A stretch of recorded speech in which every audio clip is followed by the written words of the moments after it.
집에 냉장고에 사과가 있다 하시는 분. 작년 사과 괜찮나요? 사과즙 괜찮나요? 사과즙. 아, 이렇게 디테일이 나올 줄 몰랐는데. 죄송합니다. 여기 개그맨이 3명이 있어가지고. 요즘 집에 냉장고에 사과가 있다고 하면 대부분 부자라고 하죠, 그죠? 심할 때는 뭐 사과 한 개당 뭐 15,000원 정도 이렇게. 15,000원이요? 네, 그렇게 하고 있죠. 그래서 지금 요즘 이 가격이 너무 올라가다 보니까 그 애플과 인플레이션을 합쳐서 애플레이션이라는 신조어까지 나오게 됐어요. 뭐야 사과? 근데 이렇게 사과가 왜 가격이 올랐을까요? 사과가 많이 부족한가요? 일단 수확량이 무조건 줄었거나 먹는 사람이 많아졌거나. 먹는 사람이 갑자기 많아지진 않을 것이니까 바로 기후변화 때문입니다. 기후변화로 인해서 저온 피해도 있고 탄저병. 이 탄저병이랑 이렇게 과일 일부분에 까만 점이 생겨서 이제 점점 썩어가는 건데 이제 수확할 때 이게 비가 많이 오면 훨씬 더 확산되게 돼요. 비가 오면? 그래서 이제 작년에 수확기에 비가 많이 오면서 집중호우도 있고 이래서 이제 탄저병이 확산되고 실제로 사과 생산량이 30% 이상 감소했습니다. 이런 탄저병 이슈는 사과뿐만 아니라 다른 과일에도 있었는데 단감에서 창궐한 그 탄저병을 막기 위해서 어떤 농민은 그 농막에서 잠이 들다가 이제 화재로 사망한 그런 일도 있었죠. 그리고 2021년 그보다 한 해 앞서서는 대파와 양상추 가격이 폭등한 적이 있어요. 맞아요. 맞습니다. 네네네. 그래서 막 그때 파테크라는 게 유행하기도 했는데 맞아, 기억나. 막 길러서 먹고 그런 거죠.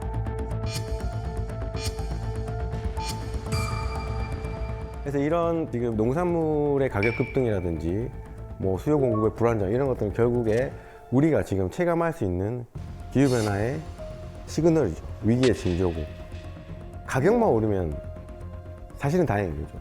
가격으로 우리가 얘기를 할 수 있는 것도 행복한 시절이라는 거죠. 아예 없어질 수 있는 거죠.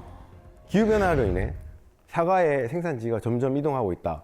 이런 얘기 이미 많이 들으셨을 거죠. 원래는 대구 사과가 가장 그렇죠. 여기 유명하잖아요. 보시는 것처럼 과거 30년, 현재를 보면 대부분의 지역에서 우리가 적지가 아니더라도 가능하다는 거예요. 근데 30년이 되면 급상을 하게 심한데요? 됩니다. 많이 줄어들죠. 그 다음에 2050년 되면 어머, 어떡해. 강원도 일부 지역만 남게 됩니다. 아, 너무 소름 끼친다 저거 진짜. 만약에 2070년이 되면 어떻게 될까요? 없어져요. 없어지겠죠. 없어지죠. 그게 현실입니다. 그럼 이제 지금 자라는 아이들한테는 그 사과가 정말 귀한 과일이 될 수도 있겠네. 네, 그렇습니다.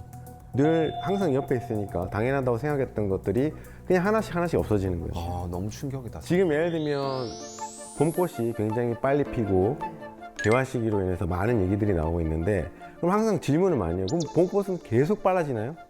언제까지 빨라질까요? 설마 겨울에 피겠어? 그지? 작년에 벚꽃이 진짜 빨리 폈었거든요.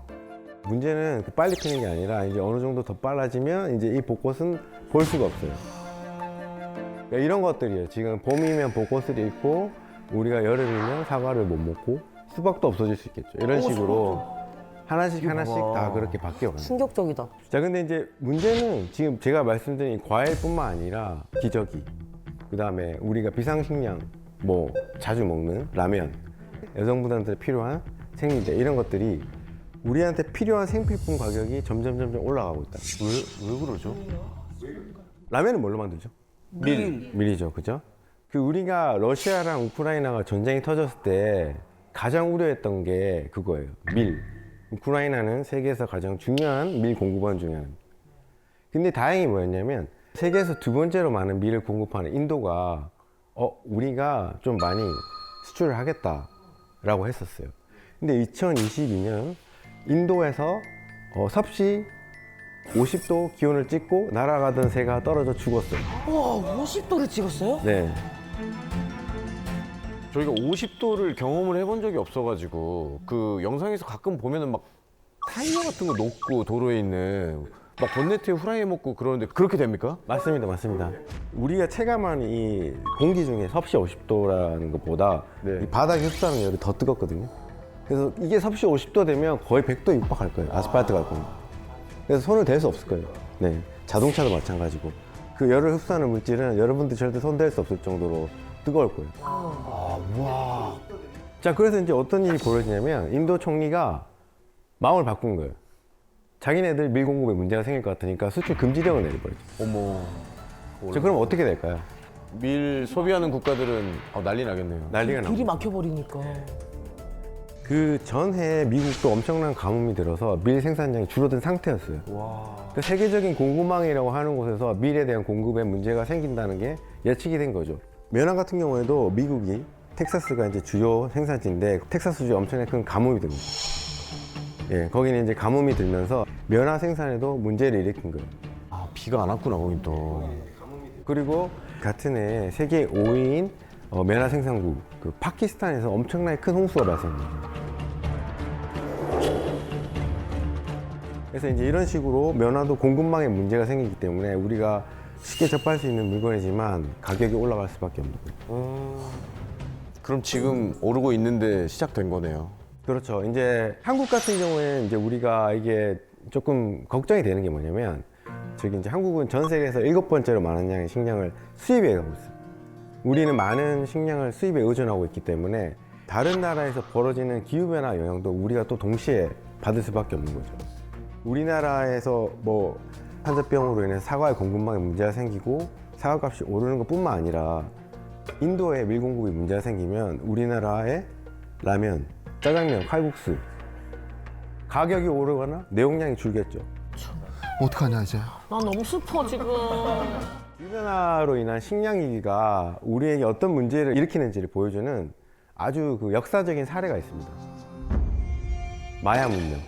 오, 마야 문명 알죠? 그렇죠. 네. 네, 마야 문명은 중앙아메리카에서 굉장히 번성했던 도시 문명이었죠. 8세기에 인구가 1,500만 명이 넘는 굉장한 문명이었거든요. 지금 1,500만 명이면 거의 우리 서울 수도권 인구 정도 되니까 굉장히 큰 그 문명이었는데 한 번에 사라진 거예요. 어떻게 그랬어? 연기처럼 팍 사라진 거예요. 마야가 왜 사라졌느냐에 대한 거는 사실 미스터리로 남아있어요. 사실 막 그 서점에 가면은 그런 책들 있거든. 마야 문명 왜 사라졌을까? 그럼 보면은 외계인이 가장 왜? 유력한 설로. 맞아 그런 얘기. 나사에 계셨으니까 알지 않으실까요? 그러면 알고 계십니까? 나사의 입장도 한번 들어봅시다. 예. 나사 입장은 아니고요.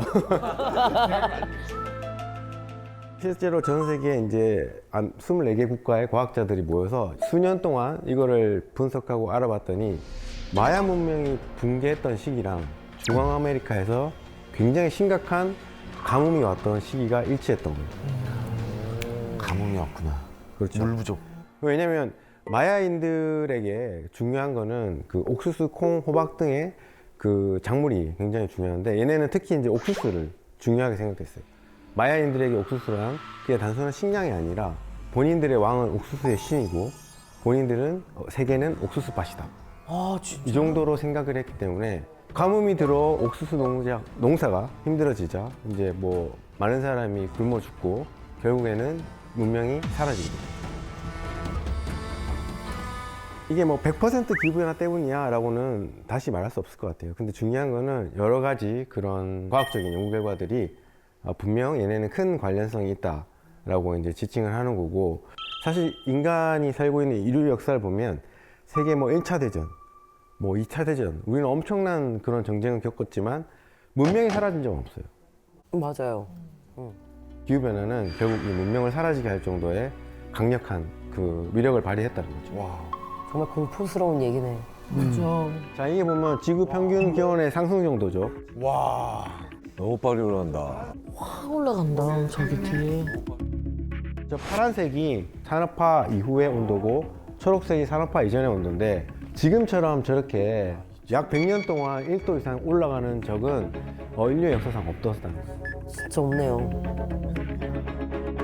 자, 그럼 이제 지구가 지금 이렇게 계속 뜨거워지고 있는데 파리 기후변화 협약에서는 산업화 이후 지구 평균 온도를 1.5도 이상 올리지 않기 위해서 노력하자.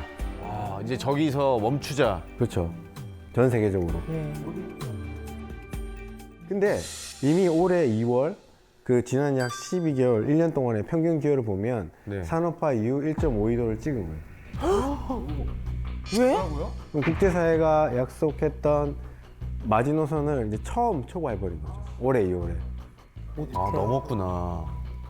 굉장히 빠른 건가? 예, 빠르게 하고 있고 그래서 이제 최근에 이제 유엔이 기후변화 협약을 이끌고 있는 사무총장인 사이먼 스타일 이분께서 지구를 구할 시간이 앞으로 2년밖에 남지 않았다.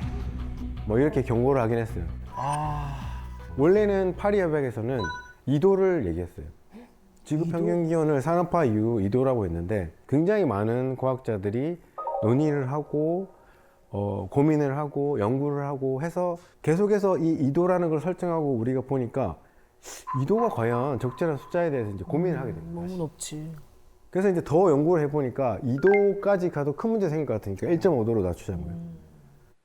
자, 그럼 지금 얘기했던 파리 협약에서 말했던 2도가 된다면 과연 어떤 일이 벌어질 것인가? 사람 체온이 거의 뭐 그 1도에서 거의 뭐 생사를 오갈 정도로 막 바뀌기도 하니까 체감되는 뭔가 위험이 감지될 것 같은데 뭔지는 모르겠는데. 지구 온도가 2도 상승했을 때 전 세계 도시 인구 중 약 4억 1천만 명이 물 부족을 겪게 된다고 합니다. 아, 물 부족. 물 부족이 가장 무서운 것 같아요. 맞아요. 예, 그렇죠. 에어컨 끄세요 지금. 전기 먹는 거 다 끄세요. 그럼 조명이랑. 조명 2개 더 꺼요. 네, 다 끄시고. 아니 이목구비만 보이면 되잖아. 그리고 이제 앞으로 우리가 더 이상 2도 올라가게 되면 2도씩 올라갈 때 더 이상 못 먹게 되는 음식들이 있는데 감자, 야, 나 구황작물 좋아하는데. 감자는 안 돼. 더 심각한 게 있습니다. 더 심각한 거 뭐예요? 바로 김치. 그건 안 돼요. 안 돼, 안 돼, 안 돼. 한국 사람들한테 치명적인데요. 온도가 더 올라가기 시작하면 옥수수, 뭐 고추, 배추 이런 재배가 힘들어지죠. 쌀은요? 제일 중요한 쌀. 쌀이 정말 중요해가지고. 쌀도 문제가 생깁니다. 다 문제가 생기는구나. 문제가 심각하다라고 하는 건 결국에는 어느 정도 수준에 도달하면 굶어 죽는 사람이 생긴다든지 식량으로 인한 전쟁이 생길 수밖에 없는 상황이 되는 거예요. 식량 전쟁이 엄청나지겠다. 교수님이 말씀하신 북극곰 걱정할 때가 아니다. 그러니까요. 지금 당장 우리가 걱정을 해야 된다. 진짜. 와닿았어. 또 하나 우리가 엄청 투자하고 있는 분야가 바로 물입니다. 네. 그래서 이제 지금 왜 우리가 이런 물에 대해서 기업이나 국가들이 투자를 하고 있는지 좀 볼 필요가 있는 거죠. 지금 아까 말씀드린 것처럼 지구 곳곳에서 이제 기후변화로 인해 발생한다는 그 자연재해라고 말하는 것에 한 70% 이상이 대부분 물과 관련이 있어요.